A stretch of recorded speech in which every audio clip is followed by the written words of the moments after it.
युद्ध में उनकी फुर्ती देख सब राजा बड़े प्रसन्न हुए और अपनी वाणी द्वारा शाल्व नरेश की प्रशंसा करने लगे।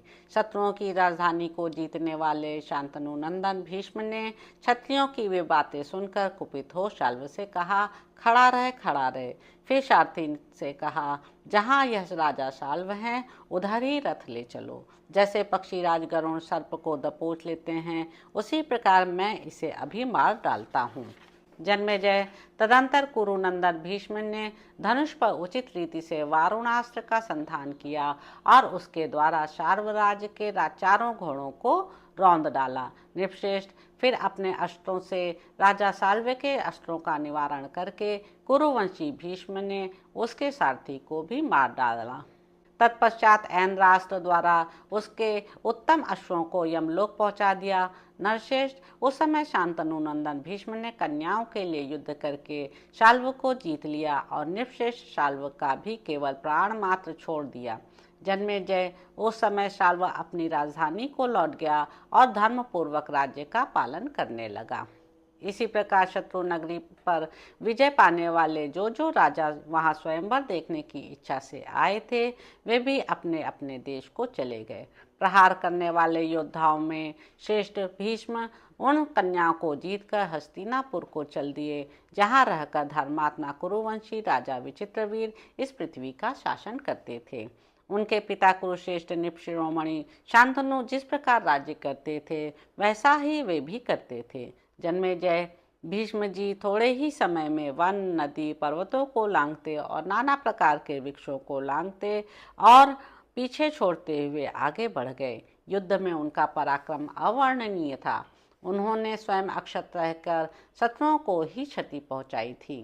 धर्मात्मा गंगानंदन भीष्मराज काशीराज की कन्याओं को पुत्रवधू, छोटी बहन एवं पुत्र की भांति साथ रखकर कुरुदेश में ले आए।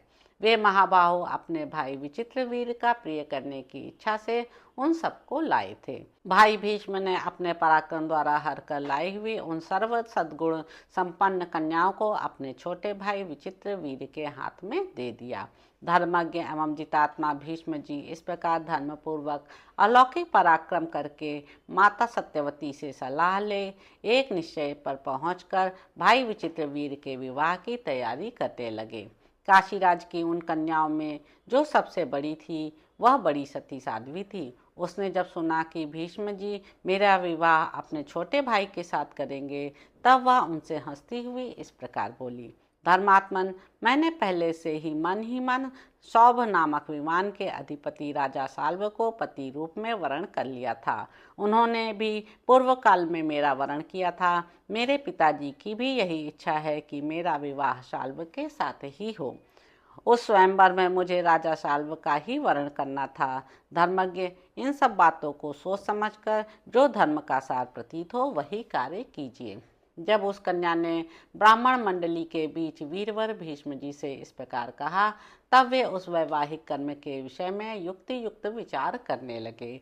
वे स्वयं भी धर्म के ज्ञाता थे, फिर भी वेदों के पारंगत विद्वान ब्राह्मणों के साथ भली भांति विचार करके उन्होंने काशीराज की ज्येष्ठ पुत्री अम्बा को उस समय शाल्व के यहाँ जाने की अनुमति दे दी।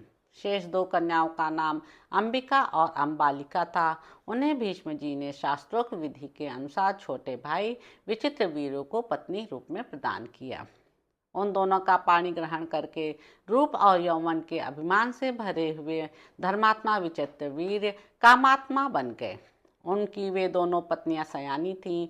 उनकी अवस्था 16 वर्ष की हो चुकी थी। उनके केश नीले और घुंघराले थे। हाथ पैरों के नख लाल और ऊंचे थे। नितंब और उरोड स्थूल और उभरे हुए थे।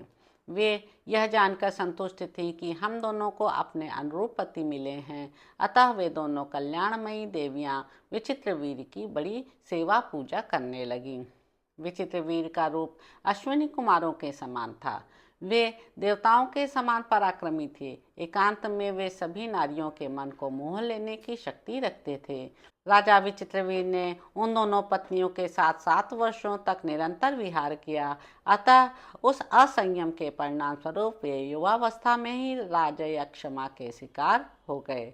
उनके हितैषी सगे संबंधियों ने नामी और विश्वसनीय चिकित्सकों के साथ उनके रोग निवारण की पूरी चेष्टा की, तो भी जैसे सूर्य अस्ताचल को चले जाते हैं, उसी प्रकार वे कौरव नरेश यमलोक को चले गए। धर्मात्मा गंगानंदन भीष्म जी भाई की मृत्यु से चिंता और शोक में डूब गए। फिर माता सत्यवती की आज्ञा के अनुसार चलने वाले उन भीष्म जी ने ऋत्विजों तथा कुरुकुल के समस्त श्रेष्ठ पुरुषों के साथ राजा विचित्रवीर्य के सभी प्रेत कार्य अच्छी तरह कराए। तो इस प्रकार साथियों, आदि पर्व के अंतर्गत संभव पर्व में विचित्रवीर्य का निधन विषयक 102वां अध्याय पूरा हुआ। इसके अगले अंक में आप जानेंगे कि सत्यवती का भीष्म से राज्य ग्रहण और संतानोत्पादन के लिए आग्रह तथा भीष्म के द्वारा अपनी प्रतिज्ञा बतलाते हुए उनकी अस्वीकृति। तो अब आपसे अगले अंक में मुलाकात होगी। मेरे YouTube चैनल संवाद विद अनीता को लाइक करें, शेयर करें, सब्सक्राइब करें। धन्यवाद साथियों।